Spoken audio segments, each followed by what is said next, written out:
Let's start off by talking about celebrities. Who is your favorite celebrity? My favorite is an actor called Shah Rukh Khan.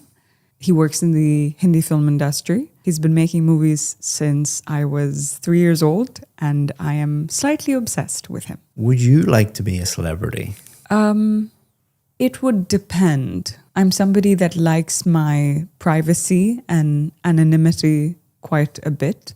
So I wouldn't want to be so famous that I wasn't able to do the things that I like to do, normal, everyday things.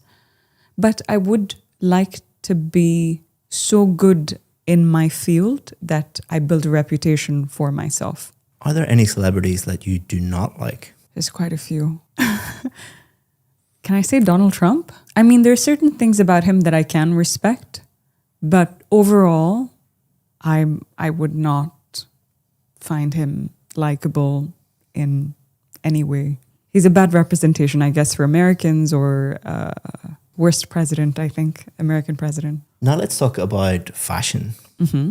What is your favorite item of clothing? Jeans. I'm a jeans light wash or mid to light wash denim jeans kind of girl. It's something that you can wear in the day. It's something you can wear at night. It can be chic. It can be casual. It's you don't have to think about it. It's just easy. Are there any traditional clothes in your country? Yes. India is, I mean, I'm maybe biased when I say this, but I think we have the best traditional clothing. I mean, my favorite thing that the women wear is this piece of garment called a sari, which is, I think it's 5 meters long. It's a piece of fabric that you drape around yourself and then over your shoulder. And I think it's so beautiful and elegant and classy. I may be biased, like I said, but I think it's the most stunning outfit a woman can wear. Do you ever buy clothes online? All the time. It's very rare that I purchase something in store. I mean, for the last maybe 5 years, I buy everything online.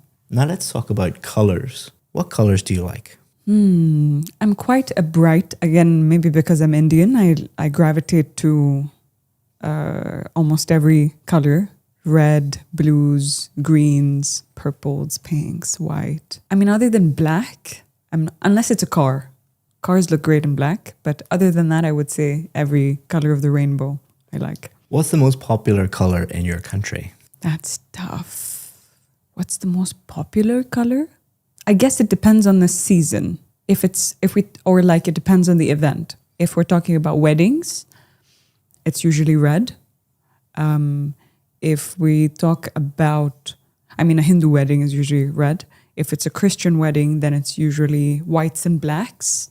If it's, oh my God, it's every color. We try to wear as many colors as we can. Saffron, oranges, blues, greens. It depends on the occasion. It depends on, I wouldn't say there's one color that is supreme amongst the others. Do colors affect your mood? I think so. I think they do.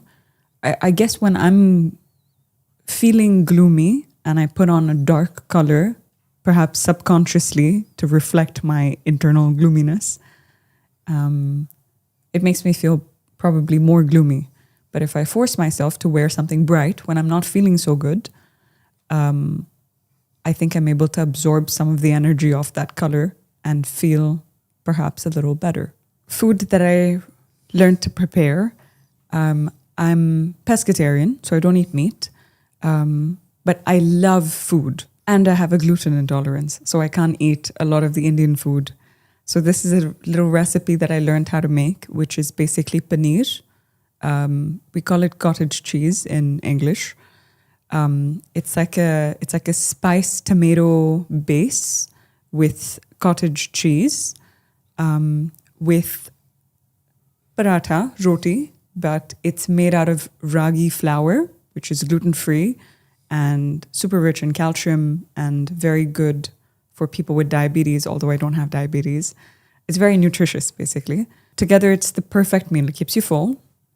I love being healthy. I try to be as healthy as I can. So, yeah, that's probably my go-to meal in the evening because I don't have to think about, I have all the ingredients. I don't have to think about how to make it. It's kind of automatic and it's delicious, which is the most important part. It's not compromising on the taste because I can't eat salmon and rice every day.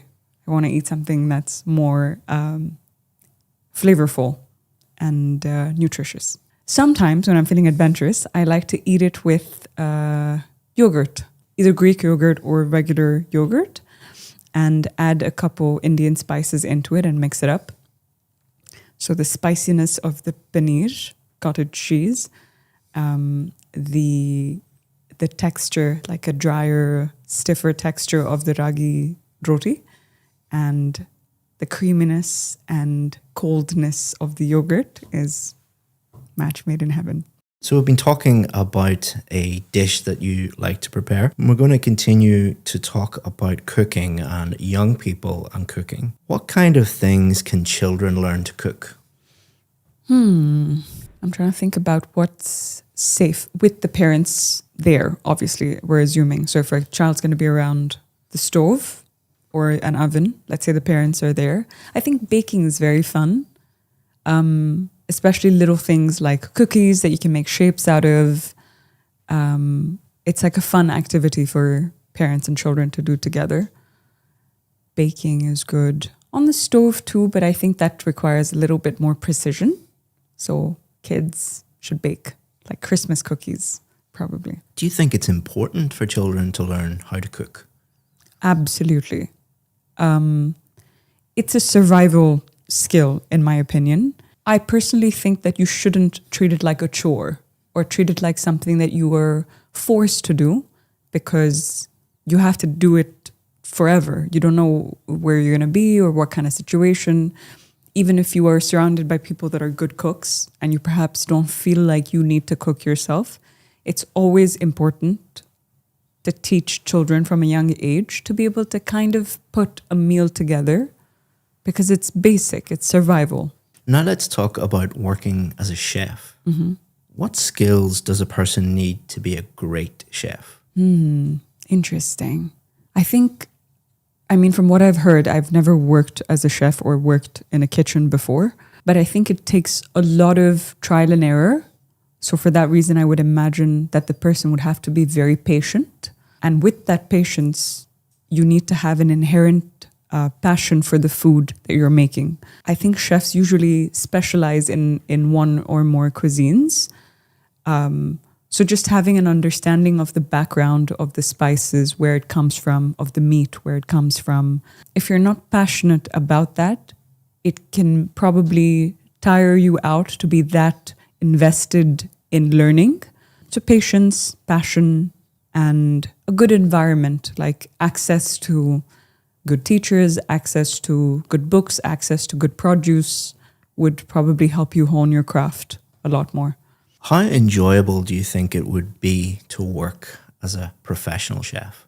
I think that would be completely dependent on the environment that you're in. I imagine it would be a very stressful job if you worked in a Michelin star restaurant, for instance. But then if you had a food truck and you sold tacos and you had a bunch of happy children and happy families coming around, I guess the environment would be completely different. I would say it wouldn't be the same across the board. It would depend on where you worked, what kind of restaurant, how many people come there, what kind of food do you make on a daily basis, what kind of preparation. So I think it would be different for everybody. That's the end of the speaking test. Well done. Thank you.